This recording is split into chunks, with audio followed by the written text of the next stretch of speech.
This episode of Basic Brewing Radio is brought to you in part by the American Homebrewers Association, makers of the free Brew Guru mobile app. If you love brewing beer and saving money on beer when you go out, you need Brew Guru in your corner. The app offers a searchable database of homebrew recipes, including popular craft beer clones and hundreds of winning recipes from the National Homebrew Competition. What's more, Brew Guru has a map of money-saving deals at breweries, beer bars, and homebrew shops. Grab the free Brew Guru app for iPhone and Android devices and follow the path to good beer.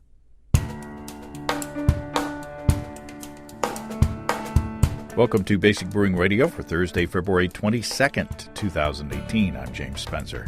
Here at Basic Brewing Radio, we're all about home brewing.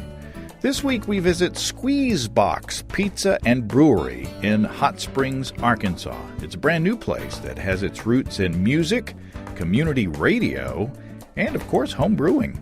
We'll talk to Brewer Zac Smith about his Reinheitsgebot-inspired approach to brewing tasty and sessionable beers. If you go to basicbrewing.com, you can find archives of our audio and video shows, our DVDs, our brewer's logbooks, and other Basic Brewing gear. You can follow me on Twitter and Instagram at Basic Brewing and find our show page on Facebook. We have a cool Basic Brewing app on iTunes and Amazon.com, and we're found all over the place where fine podcasts are served up. And if you do us the favor of rating us on iTunes and maybe leaving a nice comment, that'll help new listeners to find us. Or at least that's what they say. If you want to support us financially, check out patreon.com/basicbrewing. This past Monday, I posted the Basic Brewing video episode where I used my Instant Pot to sour a 1-gallon batch of wort and brewed it into a very nice, hoppy, tart pale ale. You could also use this technique to make a lactose starter to pitch into a bigger batch of beer to avoid lag times in wort souring. And by the way, the yogurt setting also does great in making actual yogurt, too. For old school subscribers and Patreon subscribers of $5 or more, I also posted an early release of the video where Steve and I tasted his Turkish-inspired melomel that he started on the show back in October of last year. Man, that stuff turned out great, of course. So good, in fact, he changed the name from Turkish Delight to Sultan's Delight. The general public will see that this coming Monday. And if you subscribe to the old school way through our support page, basicbrewing.com/support, and used PayPal, be sure that you go to the address, the email address that's used for PayPal, and make sure that you're getting notifications that way whenever I post some interesting stuff or some fun stuff for subscribers. Anyway, I'm really happy with the progress of my Pilsner that I added a pound of rice to the other day. I did sneak a taste, and it is very clean and delicious. I'm always nervous about the diacetyl when I'm doing colder fermentations, but this is really clean and really delicious. It spent some time in my cool basement, which is around 55 degrees Fahrenheit, which is, 50 degrees Fahrenheit is 10 degrees Celsius. So I spent some time down there in the basement during fermentation. It was very active fermentation down even at that temperature. After that, I took it upstairs to finish fermentation and do a diacetyl rest to make sure everything was taken care of. And now it's back in the basement to clarify a bit before kegging. Lagers are fun, but they do require a little more attention if you do them the traditional way and not, lagering, quote-unquote, at room temperature, as we've done in the past. It's fun to take advantage of the ambient temperature of the basement when it's as cool as it is. Let's take a quick look into the mailbag. There's this one's been in there for a few weeks. Sorry about that. It says, Drew from Astoria, Queens here. Long-time listener, first-time caller. Drew says, I've been enjoying all the various interpretations of 15-minute brews trickling in through the mailbag since you first posted about them. Just having the first glass of my most recent one and figured I'd share. Drew says, I was trying to squeeze in one last brew before the holidays, but I didn't want to leave my temperature controller on while we were gone for 10 days, so I made a Belgian double-inspired session ale. I'm calling my single double. Here's the recipe. Drew does a split boil. He boils a smaller batch of water and then adds water in the fermenter because he has a small stove. Anyway, the recipe goes 4-gallon boil, 5.5 gallons of final volume, 3 pounds of Briess Pilsen Light dry malt extract, 1 pound of Briess Bavarian Wheat dry malt extract, 1 pound of D180 Belgian candy syrup. He says the kind that looks like a Capri Sun. You don't want to drink that straight, though, I'm assuming. Hops. 2 ounces of 6% alpha acid Cascade at first wort. And he says that's just what I had around. And for yeast, he used 1 pack of Saf Ale BE 256. He says, warning, definitely use a blow-off tube. So the original gravity was only 1036. Final gravity 1011. And ABV of 3.3%. Drew says, my only negative comment about this beer is that it's lacking just a bit in body. I didn't want to complicate life, so I didn't worry about it. But if I rebrewed a quick low-gravity beer, I might try swapping out some of the malt bill for some rye extract to compensate. Drew says it still beats the pants off a Budweiser, though. Well, that sounds tasty and very, very sessionable at only 3.3%. Drew apparently has done several 15-minute brews. One tip that he had, if you're brewing a style that is not so hoppy, first wort hopping is great. I just dropped these cascades in at flame on and let them ride throughout the boil. This saves on overall hop usage and is a great way to get something more like 30 to 45-minute hop flavor out of a 15-minute boil. If you ever do a 15-minute mild or porter, definitely give it a try. Yeah, well, that makes sense. I appreciate that, Drew. Now let's have a word from our sponsors, Desiree and Dave of High Gravity in Tulsa. I spent a lot of time talking about the awesome electric brewing systems at High Gravity with their Warthog controllers, but the highgravitybrew.com website itself is pretty dang cool. For instance, you want to check out the Build Your Own Beer page. On a single page, you can select all of your ingredients, including adjuncts, yeast, priming options, fruit flavorings, and purees, and you can even name your beer. You can, of course, choose extract or all grain, and if you go the all grain path, you can choose to have your grain crushed or not, and select from a list of base malts, specialty grains, and hops as long as your arm, or maybe even longer. And the page shows you a running total down at the bottom that always stays there, even if you scroll up and down on the ingredients, so that you won't have to guess at how much you're spending at the end. Very cool. Check that out at highgravitybrew.com. And if you decide to finally take the pain out of propane and go electric, use the code EBC75BB to save $75 off your electric brewing purchase. EBC75BB for $75 off. That's at family-owned and operated highgravitybrew.com. Okay, one of the things that I like most about talking to brewers is the wide variety of approaches that they apply. And Zac Smith of SQZBX has a fun philosophy: brewing good beer, baking good pizza, and making good radio, all only available from this one spot. Well, except for the radio, which you can get online. But it's all about community and bringing people to SQZBX instead of sending the product to them. Well, Zac Smith, welcome to Basic Brewing Radio. Hey, thanks so much. Thanks for coming out. Now, where are we? We're on Washita Avenue at SQZBX. We spell it SQZBX because you have to buy a vowel, as I'm sure you know. And so just to save some money, we got rid of all of those. And we're at SQZBX at 236 Washita Avenue in Hot Springs, Arkansas. My hometown, which people are probably tired of me saying, but it's so exciting to have all these breweries coming up in Hot Springs. And you have been kind of a Hot Springs fixture for a while. I've known you through, or I've known of you through our mutual friends, Chuck and Kelly Dodson. I've seen you and your wife, Cheryl, perform as the itinerant locals down in the basement of Spencer's Corner, no relation, at the Brow House. And so describe, where do you come from? Who are you? Where do you come from? Yeah, so I grew up in Western North Carolina, and Cheryl and I were literally itinerant musicians driving around America after we had gotten married, and we happened through Hot Springs many, many years ago. And after a couple years on the road, we were sort of living in Seattle, wanting to make a change, and we couldn't get this little town out of our mind. So we sort of moved here on a lark.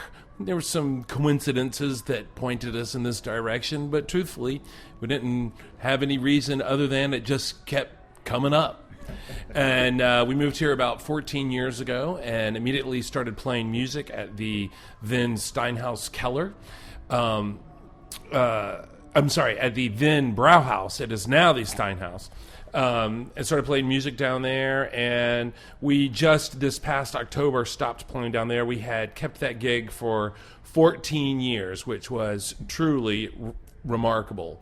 I couldn't believe when we left Seattle, and we'd been playing music together for a while, and when we left, we thought that we would be giving up the quote-unquote artistic lifestyle to settle down and get a job, but I tell you what, everyone around here looks like fate had us play music. You know, that was the one job we could keep. And how would you describe your band? You have a small footprint.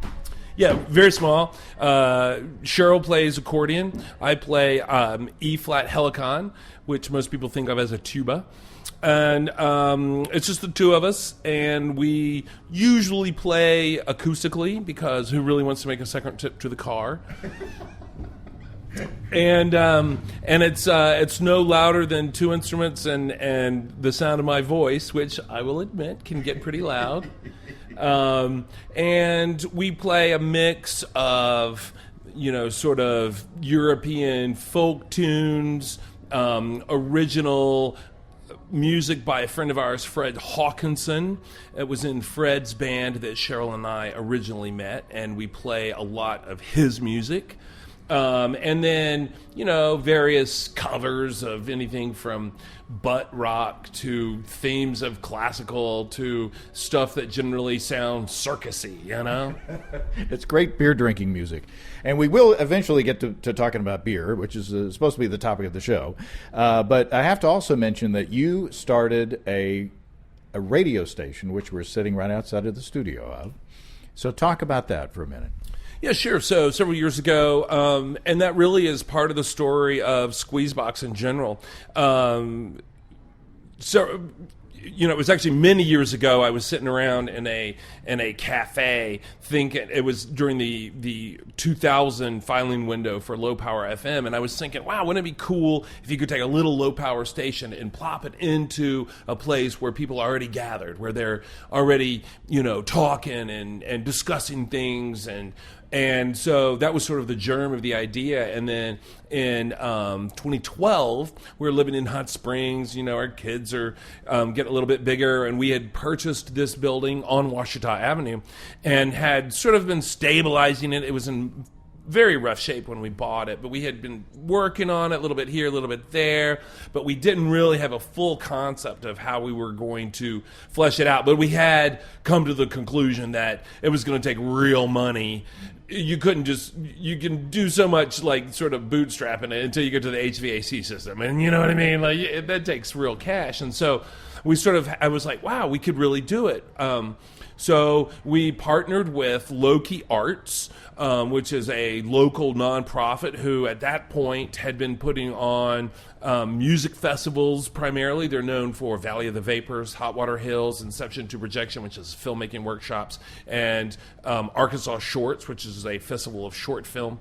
And we went to the board and proposed it to them, and they said, yeah, let's go. So they threw their weight behind it, and Cheryl and I threw our weight behind it, and we built out one of the addresses of it in this building as the radio station. Well, once we got that far and it looked good and we were on air and we had all this community support, we could walk a banker in the front door and say, hey, look, now we want to do the rest of the building up to this standard. And sure enough, we were able to get a commercial loan for the rest of the project. And a couple years later, it's been a long journey, but we are finally open.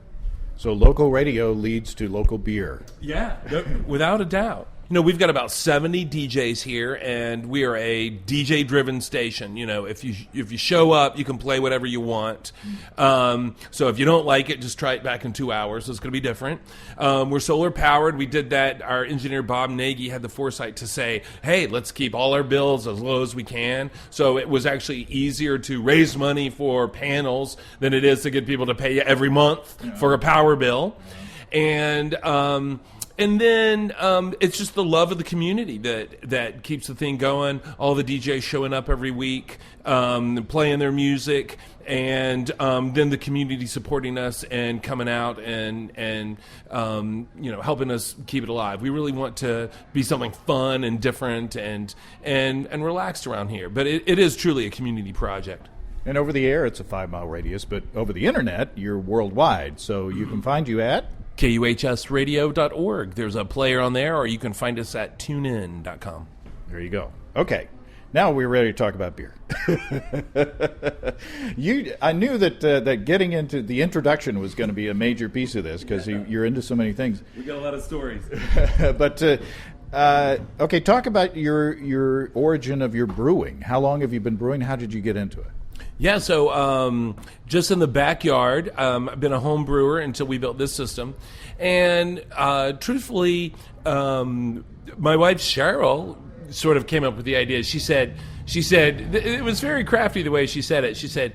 I said, well, what do you want for your birthday this year? She goes, well, I think we should brew beer, which was very thoughtful because that meant that I could go shopping for beer making supplies and quote unquote give them to her. But then, of course, she knew that once I had gone that far that I was going to be the one that was going to be doing the work. And truth be told, like I do the brewing, even at the very beginning, Cheryl was responsible for cleaning the kegs because I couldn't get my arm down inside a corny keg.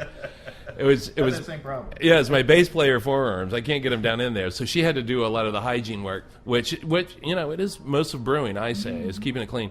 So.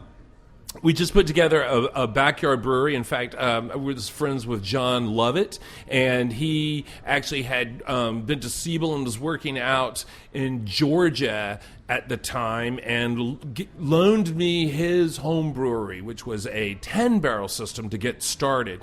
So I started off... A 10-gallon system? That's correct. I was going to say, a 10-barrel system is a pretty good place to start. Yeah, that's a little higher. 10-gallon system. I started on John's 10-gallon system. And then he got to where he was going to move and was going to be able to start brewing again. So when I put together my own system, I aimed for a half barrel, and actually got right at it. I had like a 26-gallon kettle, and then I used for mash tun and hot liquor tanks, I used square coolers, like the large cube wheeled coolers. And I was able to end up with about 16 gallons of finished beer. So it was really great. When I started, one of the things I said to Cheryl, I said, here's what I'm not going to do. I'm not going to use any extracts. So I'm going to go all grain from the get-go.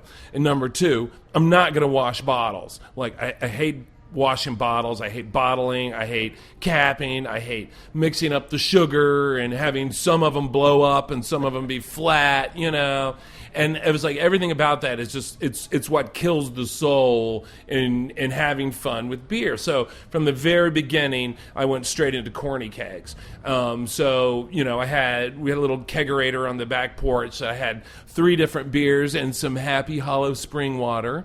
Very, very true. And so that's the way I got started, was with everything into corny kegs and a half barrel system, so I could make 3 kegs at a go. Okay, so let's take a beer break. What beer should I start with here? Well, I'll tell you what I'm drinking. I'm drinking the Mile Marker 1, which would be that one right there for you. Okay. This one is, it was the first one that I was actually able to finish and get on tap when we opened. And so then, of course, it's the first one that I ran out of. So this is the, of the ones you have tonight, I guess with the exception of the cider, this is the first one that I've tried to replicate. It's very nice. It's described as an American pale ale. And so it's nice and hoppy. Very, very clean. It's got a nice malt backbone as well. Nice citrus hops with a nice firm bitterness to back it up, but at the same time very drinkable. So give us a couple of details on this beer. Yeah, so this like I said, it's a pretty basic beer. I make it with raw Pilsner malt and some melanoidin. Oh. And then it's got Tettnang on the flavor and the aroma, and then I use Magnum for bittering. Huh. So for an American pale ale, you're not necessarily relying on traditionally American pale ale ingredients, I would say. Yeah, sure, I'll take that. And even the yeast is a K97, which is a traditionally like German-ish style ale yeast. I gotta admit, I've not completed the BJCP, and it's something that the test is going on the 3rd of March, and I'm moving frequencies on the 4th of March, and I just couldn't get to it this year. No, man, I'm not dinging you at all. No, I hear you. The main reason I called it an American Pale Ale, it was that level of hoppiness. It's sort of what I was going for. I wanted it to say, well, it's not an IPA, but it's definitely going to be hoppier than, like, say, my wheat beer or my American Light Ale. No, I think you nailed it. I think it's delicious. I'm not one for wanting to create boxes for people to brew into, or to constrain people or whatever.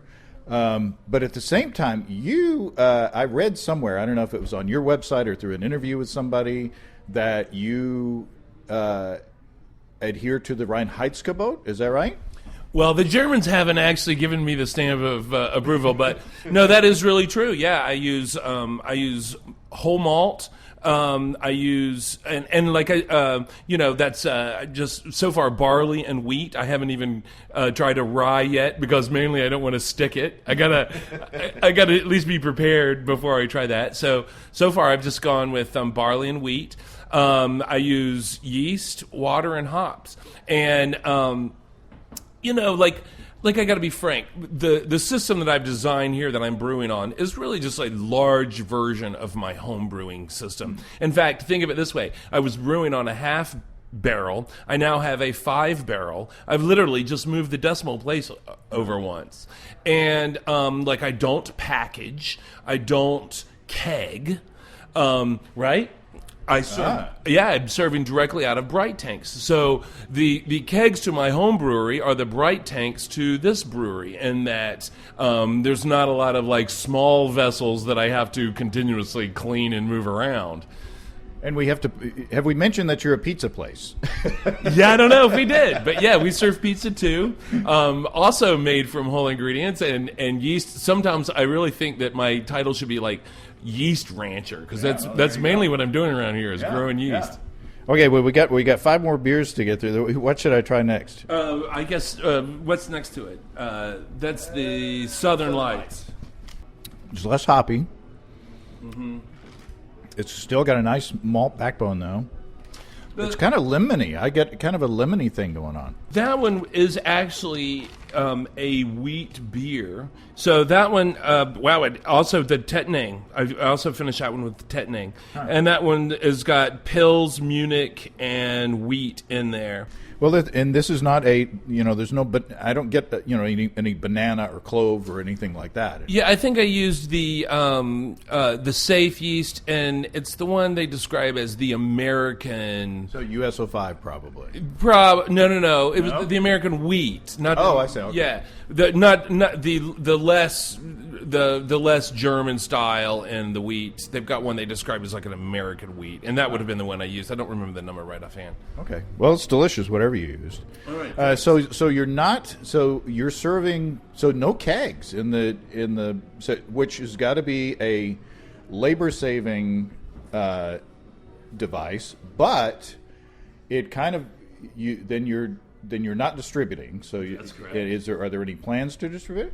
None at all. Okay, yeah. So let's cross that off the list. Yeah. So, but it also kind of locks you into. If you had kegs, then you could separate those off, and then it kind of cuts down on your flexibility not having kegs.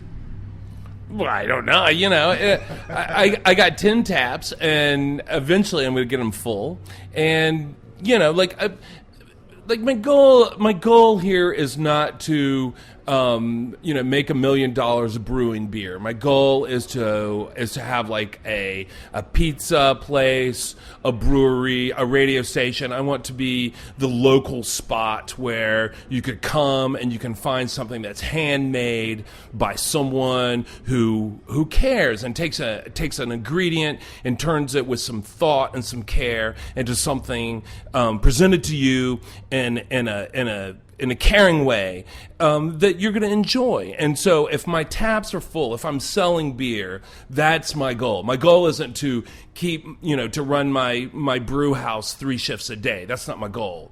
And something else I want to say about that is that packaging and moving beer is an entire science unto itself, and something that I've not learned anything about. And for me to be good at that would take an enormous amount of time. It would take a whole lot of equipment. It would take a lot of room, and I'm already pretty busy. I was here at 4:30 this morning making the rolls for the sandwiches, and we got a radio station, and I'm brewing tomorrow, and so. It's something that I didn't want to learn, and it's something that I didn't want to do poorly. So I said, well, I just won't do it at all. And we haven't said that you've only been open for like a couple months. So you're still in the infancy here. It is true. Only, about 8 weeks now. And once you keg up your beer and it leaves your location, you lose control over the quality of that product. Well, certainly. And you look at... you look one of the international masters of the brewing sciences, and they're scientists. When I started the brewery, I subscribed to the Master Brewers Association and got on their web dump every day, and these guys are scientists. It's not a random thing, and it's not haphazard. And to assure the quality so that no matter where you are, you reach for their product and you open it up and you drink it, and you can get what you're expecting, and that it tastes like it did last time, and it will taste that way next time. And it doesn't matter if you're standing on this part of the world or some other part of the world. It's just an enormous amount of work, and these guys, these people do a fabulous job at doing that. And that was certainly more than I could take on, even like you said, even getting it across town or handing it off to a distributor if it sits in someone's hot trunk for a little while, and you can't control that process. The last thing I really wanted was, to sell bad beer. I really didn't want to do that. And so the one way that I could assure that the product going out is a product I wanted to drink was to make sure that, it was just the taps that I have control of. Awesome. Okay, we're down to 4 beers. What's next? Let's see. Pick one up, and I'll see what's under it. Oh, the Winter Market. Yeah, okay. All right. Ooh, I'm interested to see what's in this.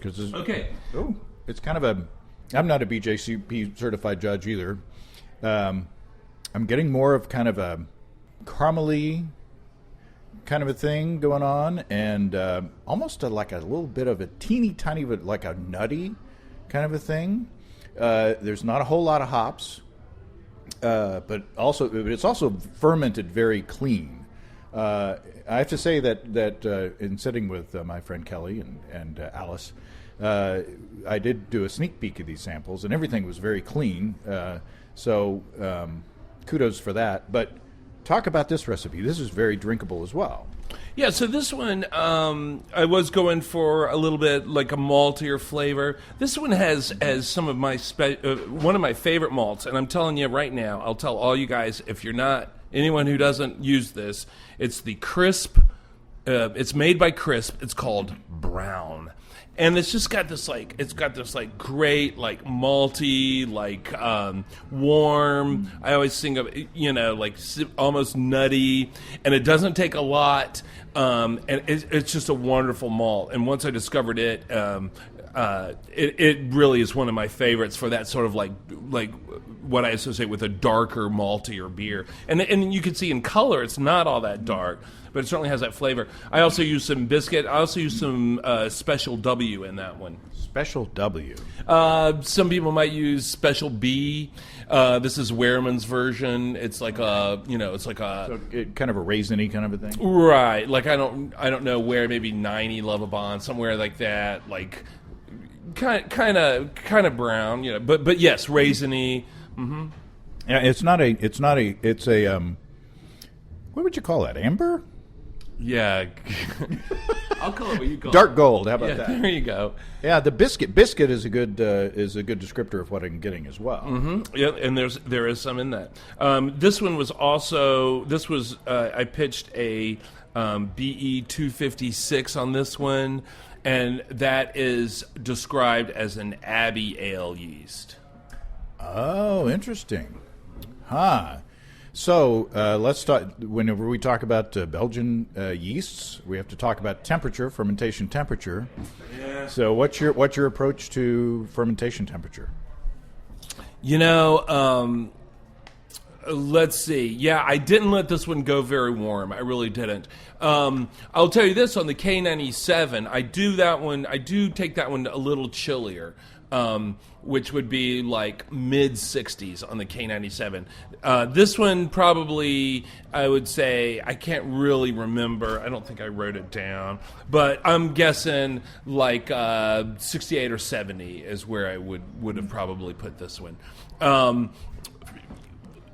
I gotta tell you, this is like, like as you mentioned earlier, this is like my first go at my brew system. So, I was really just trying to see, like, even if I could hit a mash temp, So I was, and you mentioned there's not that the hops aren't very present, and that was sort of by design.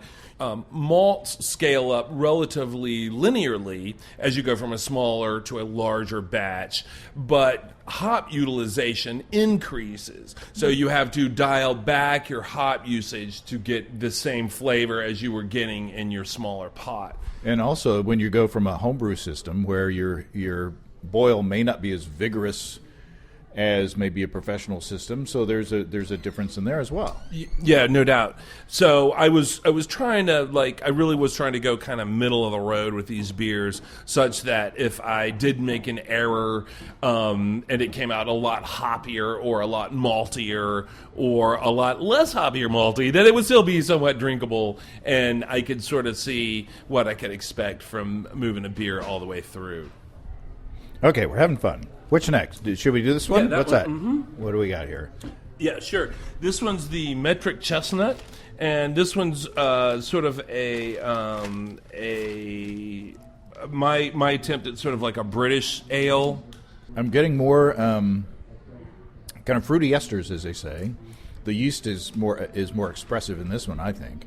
The hop bitterness is nice and solid. There's a nice malt backbone as well. Caramely. There's a bit more caramely than the others. This is really tasty. Of course, I could drink a lot of these, any of these, but this is really good. Yeah, so here we go. I used Sovereign. So that's it. So I hopped with Sovereign right here, and pale ale malt, some Munich, Munich 1 and 2, and it looks like this one has a little bit of biscuit in it. And then this would have been pitched with the Safe Ale British yeast. What is that? 4, 5? Yeah, 04 probably. 4. Yeah, 04. Yeah, that was that one. Very nice, and the hop character is almost perfumey a little bit. Yeah, when you're a small brewery and you like, I'm certainly not buying contracts into the future. I'm sort of seeing what was available, and Sovereign wasn't actually one I was familiar with, but it was one that sort of was recommended as a good sort of British style hop, So. And your hopping strategy more toward the beginning of the boil, or?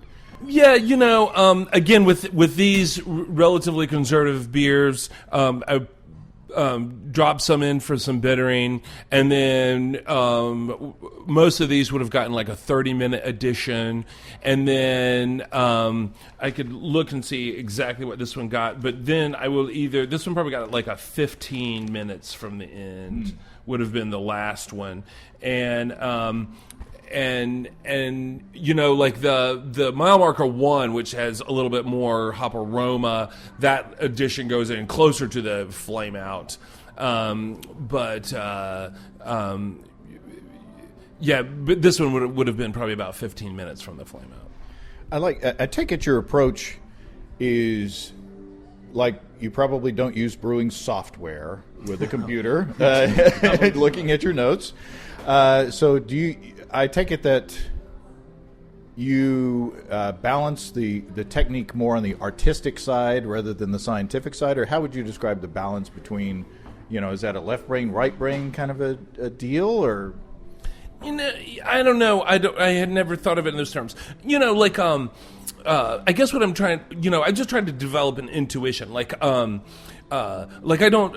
I rarely go into my beers with like a really heavily preconceived notion of what I'm going to do, unless I'm trying to repeat one that I had good luck with last time. And then I'll go into a beer with like a feeling, and I'll be like, oh, it's cold and it's rainy, and then I'll want to make something that's darker and sweeter, and you know what I mean, and so I'll try and do that, or it will be hot as hell, and I'm like, oh man, or I know it's going to get hot as hell, and I'll be like, well, I got to make something light and refreshing and easy to drink, and so then I look at my pile of malts and I'm like, well, what do I got? And then and so that's really the way I go after it. Again, to speak to my brewing influences, which is it is German beer, and like playing at the German restaurant for all those years, I realized that what I really love is like a well put together, simple beer, and it doesn't have to have it doesn't have to be fireworks in my head for me to enjoy it. Like, I really will enjoy a really well executed, simple beer that I can drink several of and still get up early in the morning, which is, one of the reasons, like, I avoid the sugars and I avoid the adjuncts, and because, I really think that the Reinheitsgebot, one of the things they did was make sure that everyone showed up at work the next day, because I certainly, for one, do not get a hangover from a cleanly brewed beer. And so anyway, so my approach is that, I'll look at the ingredients I've got, and I'll throw some together and try and have a little bit of a theme, and then sort of see what we got. I don't name them until I drink them, which is really why I want to learn more about talking about it, because truthfully, people expect that. People expect to be able to discuss the beer and pull out of flavors and have it compared to something that they're familiar with, which is certainly reasonable. You're walking into my restaurant, there's nothing familiar here. Unless you've been here before, you don't know what you're about to get served. And so the better job I can do of, placing it in the context for you, then the more comfortable you're going to be when you take that first sip and give it a try. So I'm trying to get better at that. Yeah, that's the best argument for styles, quote unquote styles, is that when someone's buying like a 6-pack of something and they can read the label and say, oh, that's an American Pale Ale, or that's a Belgian Golden Strong, or that's a whatever, then they kind of know what to expect. The good thing about coming here, though, is you can get a flight. Well, it is nice. Yeah, with so few beers, you can get a flight. I hear what you're saying, but at the same time, I find that the American craft brew industry just takes enormous liberties in that. Like look at fall. Like look at what's on your shelf at the end of September that's labeled Oktoberfest. Right? and tell me which one of those tastes like a Spaten Oktoberfest or one of the master German beers that was put down in March, has been sitting in a basement somewhere for 6 months, lagering, and that's just not the way that. And people will be like, well, it's going to be done in September. We'll call it an Oktoberfest, and it's just not the same as something that is super tightly regulated in the way that the BJCP really has those fine shades of flavor and aroma and color and blah, blah, blah. Which is, like I said, I truly do want to educate myself better so I can communicate better with the drinking audience. Okay, the last beer, spoiler alert, there are 2 more beverages on my tray here. The Cold Killer Ale. The Cold Killer, this one was something I wanted to make that is light and easy to drink. Very nice. Okay, I took one sip. I'm back to kind of a lemony presence. You do ales. You don't do lagers, at least not so far. So far, but I'm headed that direction. Like time constraints also have a lot to play into why everything's an ale right now. But I'm definitely, the next one I'm going to pitch will have a lager yeast. But this is certainly cleanly fermented enough that, if you told me that this was lagered, you probably could have fooled me. Yeah, it was pitched on USO 5. It's Pils and Munich 1. Wow. It's super simple. Yeah. And then I've got a Kazbek, which is actually, I believe, Ukrainian or something like that. It's not Russian, it's not Czech, but it's somewhere over there. Huh. But 4.6 alpha acid, so pretty mild hop, and that was pitched at 45 and 15 from Flame Out. That's very nice. I would say that this, if I were just to taste it blind, I would say that it was like German influenced, and I guess you could tell from the malt bill. But yeah, you spend a lot of time in the basement of Spencer's Corner drinking like Spaten on tap and things like that, and those nice and clean and drinkable beers. And I think this is reflected. This is a very. I could drink a boot of this, one of those big glass boots, and be very, very happy. Well, that's my goal. I mean, and again, like I'm serving my beer with food. People come in, they're going to be eating a pizza, they're going to have a salad, they're going to have a sandwich, and I'm not like I'm not flying saucer. I'm not like a drinking destination where I want to like go around the world and sample the outliers of what can be produced. I'm selling it with food. I'm trying to again make an easy a drinkable thing. And I'll also say, like in the building process, guys with jobs like beers they can have more than one of, and that's important too. I got that feedback a lot from guys who were here during the build out, and they'd be like, make me a beer I can come in after work and drink a couple and then go home. Like I don't need something that's gonna like put me to sleep or give me cotton mouth or make me gain 10 pounds. Like I want something I can enjoy and hang out with the guys a little bit and go home.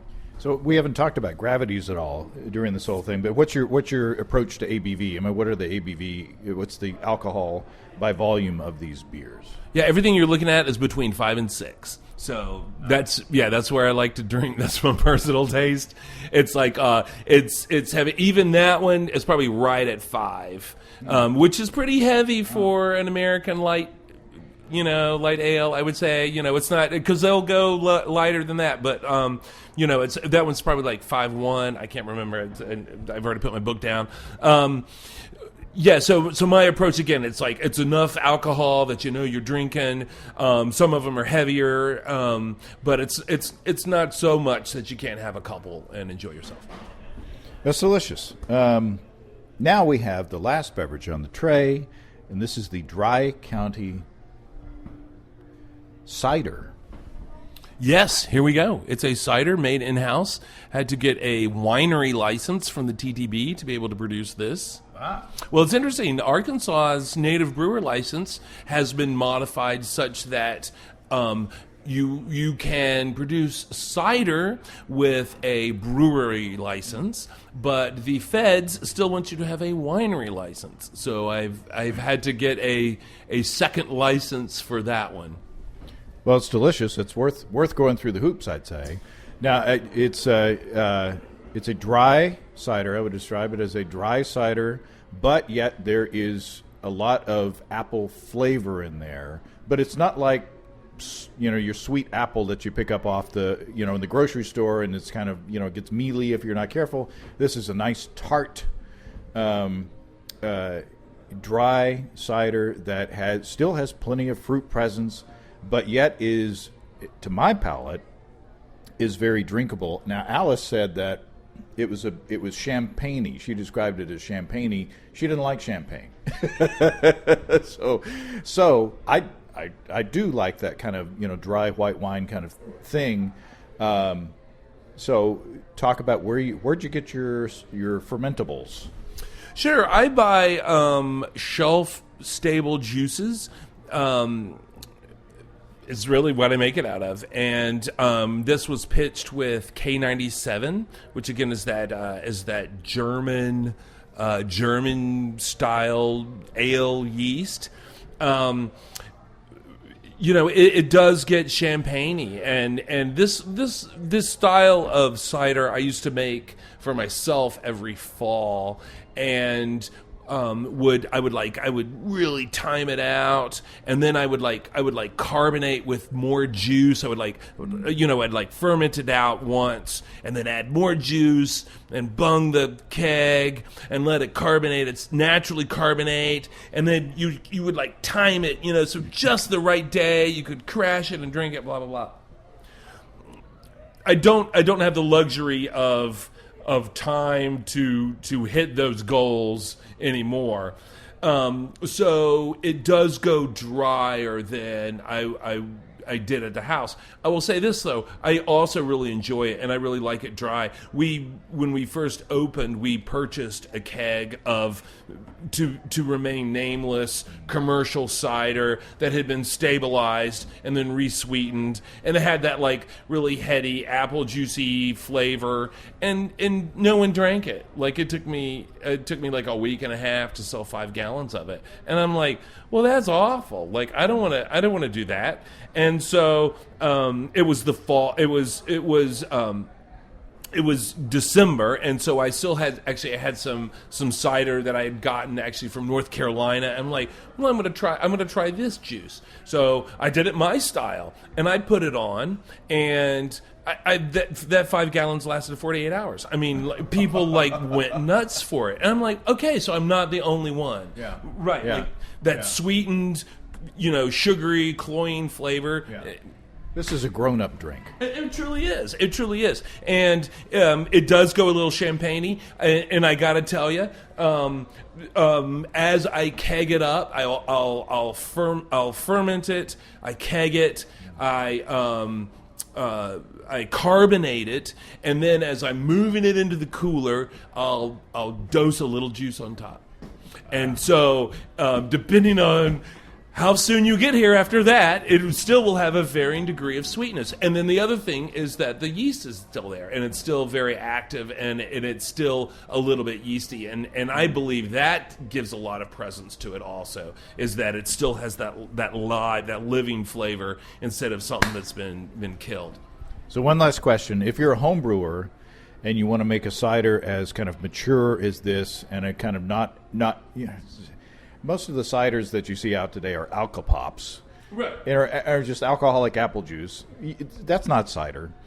What kind of juices or what kind of ciders should the home brewer look for to do something like this? Well, just as a full warning, I've bought out all the good ones in Garland County, so don't even come down here because they're all in a huge stack in my living room.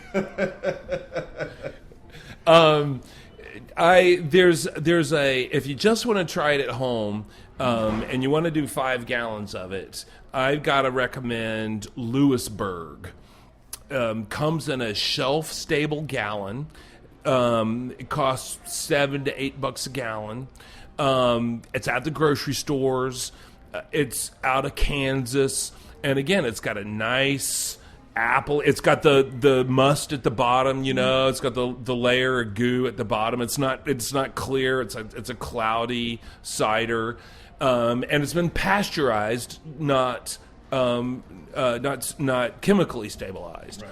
And you can dump that in, pitch any yeast on it. I will have to tell you, my preference is to use a beer yeast, something that doesn't fully attenuate, so you do have a little bit of sweetness there. If you go with like a champagne yeast or a wine yeast, it's going to be much more alcohol tolerant, and it's going to get really dry. So as champagne is this dry, it tastes. If you put in a champagne yeast, it's even champaignier.